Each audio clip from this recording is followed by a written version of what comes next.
Welcome to store keeper tips. இன்னைக்கு நம்ம பார்க்க போகிறது பார்த்தீங்கன்னா, ஒரு ஸ்டாக் ரெஜிஸ்டர் எப்படி எக்ஸலில் மெயின்டைன் பண்ணுறது அப்படின்றத பற்றி. சில பேர் தெரிஞ்சிருந்தா ஓகே, சப்போஸ் தெரிஞ்சிருந்து இந்த ஒரு சப்ஜெக்ட் நான் சொல்ல போகிறது உங்களுக்கு தெரியலன்னா, பதிவை முழுசாக நீங்கள் பார்த்தீங்கன்னா மட்டும்தான் உங்களுக்கு புரியும். பாதியில் ஸ்கிப் பண்ணிட்டு போனீங்கன்னா அது பயன் இல்லாமல் போகலாம்.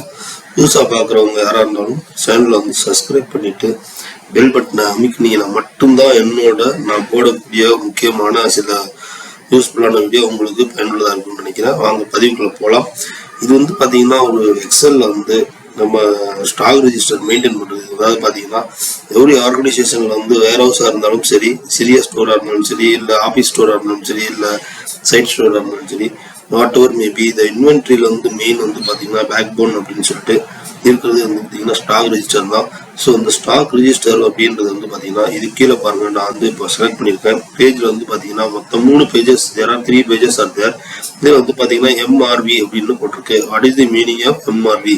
Material received voucher, material received note அப்படின்னு சொல்லுவாங்க. ஸோ எந்த மெட்டீரியல் வருதோ அதை இங்கே இந்த ஒரு ஃபர்ஸ்ட் பேஜில் நம்ம இதில் என்ட்ரி போடணும். இப்போ உதாரணமாக இங்கே இந்த ஒரு ஸ்டாக் ரெஜிஸ்டர் அப்படின்னு பார்த்தீங்கன்னா ஒரு எக்ஸாம்பிளுக்கு தான் பார்த்தீங்கன்னா மொத்தம் total 6,000 and above. there are 6,000 and above materials are there. இங்கே இந்த இதில் பார்த்தீங்கன்னா நான் பாருங்க ஸ்க்ரீன் ஓடிட்டு இருக்கு. 6,000 மெட்டீரியலுக்கு கிட்ட இருக்கு. ஸோ இந்த 6,000 மெட்டீரியல் கிட்ட இருக்கு அப்படின்றப்போ பார்த்தீங்கன்னா இதை எப்படி நம்ம மெயின்டைன் பண்றது, வரக்கூடிய மெட்டீரியல் ஸ்டாக் என்ன இருக்கு அப்படின்னு தெரிஞ்சாதான் நம்ம இஷ்யூ பண்றதுக்கு ஈஸியா இருக்கும். அதுக்கப்புறம் பேலன்ஸ் இப்போ அது மாதிரி இருக்கப்போ இது மெட்டீரியல் ரிசீவ்டு அப்படின்ற பேஜ் இங்கே இருக்கு. இதுக்கு அடுத்து மெட்டீரியல் இஷ்யூ. இப்போ உதாரணத்துக்கு கிரீஸ் பார்த்தீங்கன்னா 500 ml இருக்கு. ஸோ என்னைக்கு டேட்ல வந்திருக்குன்னா 19/1/2022 அப்படின்னு சொல்லிட்டு வந்திருக்கு. அதுக்கப்புறம் இன்னொரு இது 31/1/2022 அப்படின்றத வந்திருக்கு.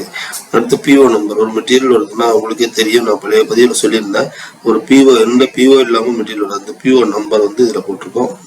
DO means delivery note. அந்த டெலிவரி நோட்டோட நம்பர் இப்போ பார்த்தீங்கன்னா இந்த கிரீஸ் பார்த்தீங்கன்னா 2 டேட்ஸ்ல வந்திருக்கு. உதாரணத்துக்கு இப்போ 19ஆம் தேதி அப்படின்றது பார்த்தீங்கன்னா பாருங்க 19/1 31 வந்திருக்கு. ஓகேங்களா? இதுக்கு அடுத்து பார்த்தீங்கன்னா பிஓ, இந்த ஒரே பிஓல 2 பார்சியலா வந்திருக்கு. இந்த டெலிவரி நோட் நம்பர் பார்த்தீங்கன்னா இந்த நம்பர் சப்ளையர் பார்த்தீங்கன்னா இதுக்கு அடுத்து பார்த்தீங்கன்னா உங்களுக்கு டேட்ல காட்டுற பாருங்க. காட்டுறதுக்காண்டி கொஞ்சம் நான் ஹைட் பண்ணிக்கிறேன், பட் திருப்பி நம்ம அன்ஹைட் பண்ணிக்கலாம். அது ஒன்றும் பிரச்சனை இல்லை.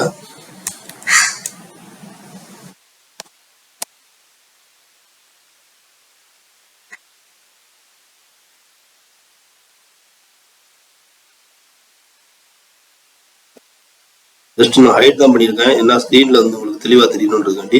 இப்போ இதில் பார்த்தீங்கன்னா இது அடுத்த மீனிங் ஆஃப் 1 2 3 பார்த்தீங்கன்னா இது 1 2 3 அப்படின்னு சொல்றது பார்த்தீங்கன்னா இது ஃபுல்லாக டேட்டை குறிக்குது.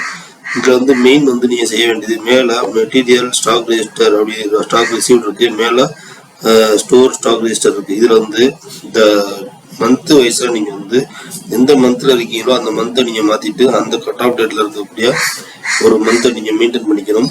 ஓகேங்களா? இப்போ 1ஆம் தேதியில இருந்து இப்போ பாக்குறப்ப இது 1ஆம் தேதி, இப்போ 1ஆம் தேதி அப்படியில இருந்து 31ஆம் தேதி வரைக்கும் ஸ்டாண்டர்டா இதுல இருக்கு. பாத்தீங்களா?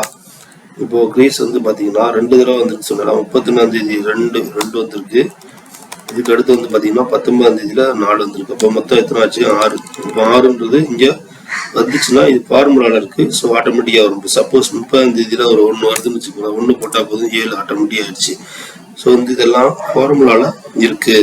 அது இந்த மெட்டீரியல் இஷ்யூல எக்ஸாம்பிள் பார்த்துட்டோம். அடுத்து பாத்தீங்கன்னா மெட்டீரியல் இஷ்யூல நீங்க இதே ஃபார்மேட்ல தான் நீங்க யூஸ் பண்ண போறீங்க. இங்க பாத்தீங்கன்னா அந்த மெட்டீரியல் கோட் நம்பர் எல்லாமே இருக்கும். ஸோ உங்களுக்கு எல்லாத்துக்குமே தெரியும், இன்வென்ட்ரியில நம்பர் இருந்தாதான் ஒரு மெட்டீரியல் இருக்கும். அந்த ஷேப்ல அடிக்கிறப்ப அந்த வேல்யூவேஷன் போகும். ஸோ இங்க பாத்தீங்கன்னா ரேக் அப்படின்னா எந்த ரேக்கு அந்த ரிசீவ்லையும் கொடுத்துருப்பேன். ரேக்குன்னா மெட்டீரியல் எந்த ரேக்ல A to Z வரைக்கும் அந்த மாதிரி மெயின்டைன் பண்ணக்கூடிய இடத்துல போடணும். யூனிட் ஆஃப் மெஷர்மெண்ட்ன்றது தெரியும். இது வவுச்சர் ஸ்லிப் நம்பர் எந்த நம்பர் ஸ்லிப் நம்பர் அப்படின்றது ப்ராஜெக்ட் நம்பராகவும் இருக்கலாம். ஓகே, மெட்டீரியல் இஷ்யூ பண்ணுறப்போ ஸ்லிப் இருக்கும், அந்த ஸ்லிப்போட நம்பர் போடணும்.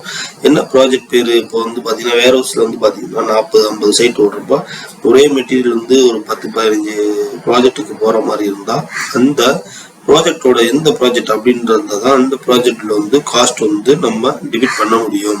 ஸோ வந்து இதே மாதிரி தான் இந்த க்ரீஸ் அப்படின்றது வந்து இது 1ஆம் தேதி பாருங்க, மேலே 1ஆம் தேதியிலேருந்து இப்போ வந்து எத்தனாம் தேதி நம்ம இஷ்யூ பண்ணியிருக்கோம் அப்படின்னு சொல்லிட்டு பார்த்தீங்கன்னா 28ஆம் தேதி 3 கொடுத்துருக்கோம்.